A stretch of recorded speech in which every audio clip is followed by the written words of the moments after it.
आपल्यासोबत भाजपचे ज्येष्ठ नेते व मंत्री सुधीर मुनगंटीवार आहे. भाऊ, आज सामनामध्ये जो अग्रलेख लिहिला गेला त्यावर गंभीर असे आरोप भाजपच्या वरिष्ठ नेत्यांवर केले गेले की कुठेतरी देवेंद्र फडणवीस असेल, अमित शहा, मोदी असेल यांनी गडकरींना पाडण्यासाठी संयुक्तिक प्रयत्न केले. जेवढा उद्धव ठाकरे साहेबांना मुख्यमंत्री पदावरून हटवण्यासाठी संजय राऊतांनी प्रयत्न केला, याच्यामध्ये जर सत्यता असेल तर मग सत्यता आहे. आदित्य ठाकरेंना पाडण्यासाठी आणि आदित्य ठाकरेच्या विरुद्ध वातावरण निर्मितीसाठी जो प्रयत्न संजय राऊतांनी केला असेल, हे जर खरं असेल तर हेही करा.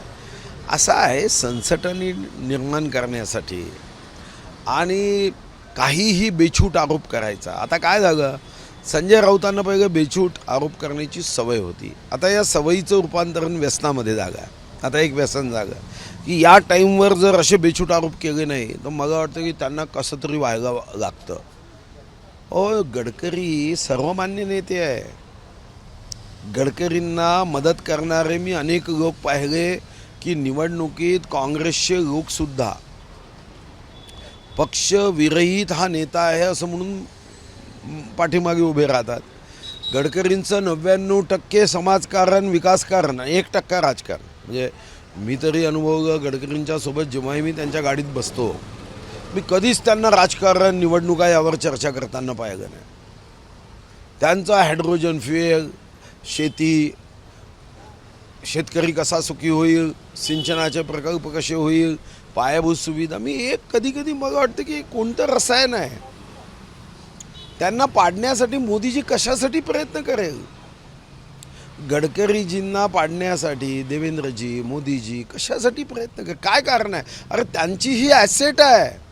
आज देशामध्ये श्रीनगरपासून, देशामध्ये कन्याकुमारीपासून काश्मीरपर्यंत आणि कामरूपासून कच्छपर्यंत या पक्षाला ज्या 10 गोष्टी सांगता येतात त्यापैकी एक गडकरींचं काम आहे.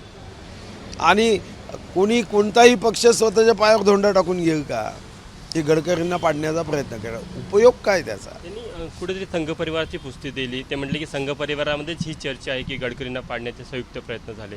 आणि जेव्हा लक्षात आलं की गडकरी पडणार नाही तेव्हा कुठेतरी मग फडणवीस प्रचारामध्ये उतरले. मला आश्चर्य वाटतं. संघ परिवारामध्ये ही चर्चा आहे म्हणजे काय, संजय राऊत संघाचे आहेत का, उद्धवजी संघाचे आहेत का, की त्यांच्या परिवारात ही चर्चा आहे. संघाचा व्यक्ती अशी कारण नसताना असं कधीही म्हणत नाही. संघ समजलाच नाही त्यांना जर संघ समजला असता ना आणि संघाचा दृष्टिकोन समजला असता तर काँग्रेसमध्ये उद्धवजी कधीच गेले नसते. काँग्रेसच्या सोबत जाताना मला सांगा किती म्हणजे उद्धवजींना पंजाला मतदान द्यावं लागतं आहे. किती दुर्दैवाची गोष्ट आहे. सोनियाजींना झाडूला मतदान करावं लागतं आहे. काय देवानी यांचा सूड उगवगा समजत नाही. आम्हाला कोणाला द्यावं लागत आहे. आम्हाला तर द्यावं लागत आहे धनुष्यबाणाला. आमचाच बाण आहे. मला असं वाटतं की हा काळाने उगवलेला सूड आहे आणि या सुडातून अशा पद्धतीने आज बातम्या नसतील तर ते बरोबर दिवस हेरतात की ज्या दिवशी बातम्या नाही. मोठ्या बातम्या असतात यांची बातमी कोणी दाखवली नसती. आता दिवसभर चालेल. नेहमी संजय राऊत वारंवार टीका करतात. तुम्ही फक्त टीकेने प्रत्युत्तर देतात. कधी कायदेशीर प्रक्रियेने खोटे आरोप म्हणून त्यांना कायदेशीर मार्गाने न्यायालयात खेचत नाही असं का? नाही, हा न्यायालयात खेचण्याचा विषयच नाही आहे ना. त्यांनी संशय व्यक्त केला आहे. याच्यावर कोर्टामध्ये काय दावा होणार आहे. हा जनतेच्या कोर्टाचा विषय आहे. हा न्यायालयाचा विषय कसा असेल. हा जनतेच्या न्यायालयात जाऊन आपण म्हणतो की यांना खोटारडे लोक आहेत.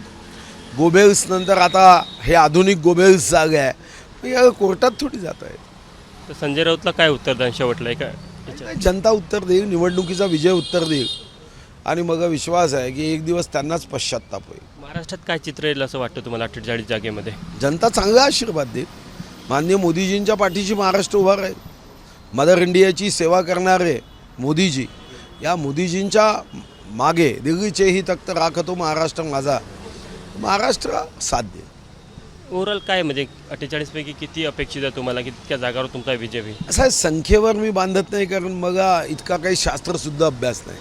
पण साधारणतः जनतेला प्रगती हवी आहे, विकास हवा आहे. जनतेला प्रश्न जन्माला घालणारे किंवा आपल्या भाषणामध्ये स्वतः काहीही न करता सत्ता असताना हे प्रश्न आहे, हे प्रश्न असतील तर ते सोडवण्याची क्षमता कोणात आहे? तुम्ही मनात विचार करा की शरद पवार साहेब देशाचे प्रधानमंत्री होऊ शकतील का? पण त्यांची टीका कशी होती? उमेदवार 10 पण दाखवायचा प्रयत्न जसा काही देश पूर्ण त्यांच्या ताब्यात आहे. उद्धवजी उमेदवार 20 आणि एक सांगलीचा जो काही त्यांच्या वादातला उमेदवार आहे, दाखवण्याचा प्रयत्न असा होता की सारा देश त्यांच्या ताब्यात आहे. महाराष्ट्रात ज्यांना साध्या 48 जागा लढवता येत नाही, त्या पक्षाने मी देशाचा प्रधानमंत्री होईल असं स्वप्न पाहणं आणि हे तर आश्चर्यजनक आहे की गाडीत जाऊन सर्वजण बसले आणि स्टेअरिंगवर कोण बसेल, नाही वो हम बाद में बताएंगे. अरे कशाला गाडीचा पेट्रोल खर्च करता? देश कोण चालवेल हेच निश्चित नाही. उत्तर काय म्हणजे आमच्याकडे खूप पंतप्रधान आहे, खूप उमेदवार आहे. 50 उमेदवार असून फायदा नाही ना. कोण गाडी चालवणार आहे? आणि आता गाडी जागेवर उभी राहील. आणि आत्तापासूनच यांचे खातं वाटप सुरू झाले आहे. मी तर ऐकलं त्याच्यावरून भांडणं सुरू झाली आहे आत्ताच.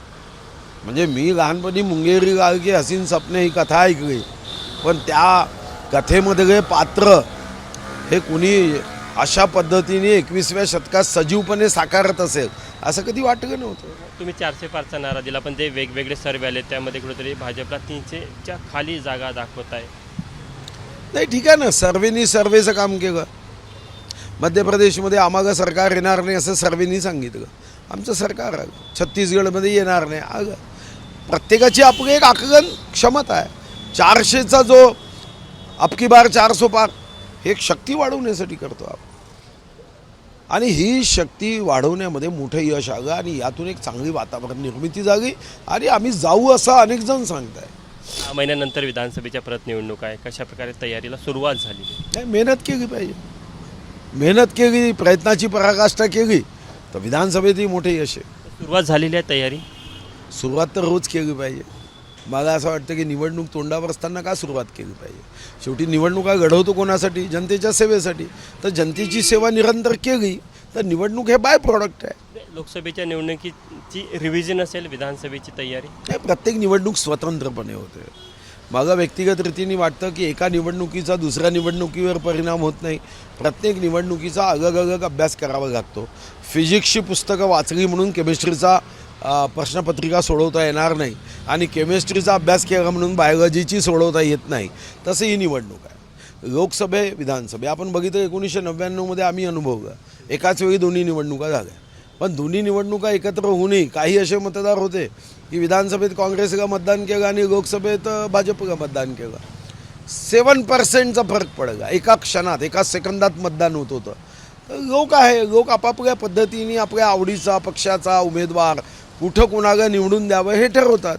आता या दृष्टीने जसं पालघर आहे, पालघरमध्ये 3 आमदार बवियाचे आहे, पण मी तुम्हाला विश्वासाने सांगतो लोकसभेत मात्र ते मोदीजींच्या पाठीशी उभे राहील. 4 जून नंतर महायुती फुटेल. विशेष करून शिंदेगड आणि अजित पवार मधले जे त्यांचे काही समर्थक आमदार आहे, नेते आहे, ते त्यांना सोडून देईल अशी एक चर्चा आहे. नाही, ही चर्चा कोण करत आहे? हे महाविकास आघाडीचे लोक करतात. अशी चर्चा असण्याचं कुठेही कारण नाही. एकनाथ शिंदेच्या नेतृत्वामध्ये आम्ही सर्वजण काम करतो आहे. शिंदे एक सुस्वभावी नेते आहे. अतिशय उत्तम काम त्यांच्या हातून होते आहे आणि सर्वांना ते सांभाळून घेतात. जेव्हा पाहिजे तेव्हा देवेंद्रजीचं मार्गदर्शन घेतात. कुठेही कटुता येऊ देत नाही आणि मी स्वतः अनुभव घेतो. अतिशय दिलदार नेता आहे. मग हा प्रश्नच कुठं उपस्थित होतो फुटायचा? जागा वाटप एक चॅलेंज राहील लोकसभेमध्ये पाहायला मिळायला. यावेळेस तर 278 जागा असेल विधानसभेमध्ये. 288 जागा असतील. पण जागा वाटप हे चॅलेंज होत नाही याचं कारण असं आहे, इतके वर्ष शिवसेना आमची आणि आमची युती राहिली आहे. आत्ताही युती आहे. तेव्हाही वाटप करताना अडचण नव्हती, आत्ताही वाटप करताना अडचण कशासाठी राहील? शेवटी आमची युती शिवसेनेशी आहे. फक्त ही शिवसेना उद्धवजीच्या हातून आता एकनाथ शिंदेजीच्या हाती आली आहे. अजित पवार तर असतील ना एक फॅक्टर. अजित पवार तर आहेच तुमच्यासोबत. नाही, तर ॲडजस्ट होईल ना. शेवटी जेव्हा तुम्हाला महाराष्ट्राचं मोठं हित बघायचं आहे, देशाचं मोठं हित बघायचं आहे, तेव्हा आपल्याला कधी एक पाऊल पुढे एक पाऊल मागे असं असावं लागतं. लोकसभेत असंच लोक म्हणायचे, तुमच्या TV चॅनल्सवर दाखवायचे क्या होगा चांगलं लागलं. मंत्री सुधीर मुनगंटीवार यांनी सविस्तरपणे वेगवेगळ्या विषयावर आपलं भाष्य केलं आहे. कॅमेरामॅन व्यंकटेश नायडूसह तुषार कोहळे, ABP माझा, नागपूर. ABP माझा, उघडा डोळे बघा नीट.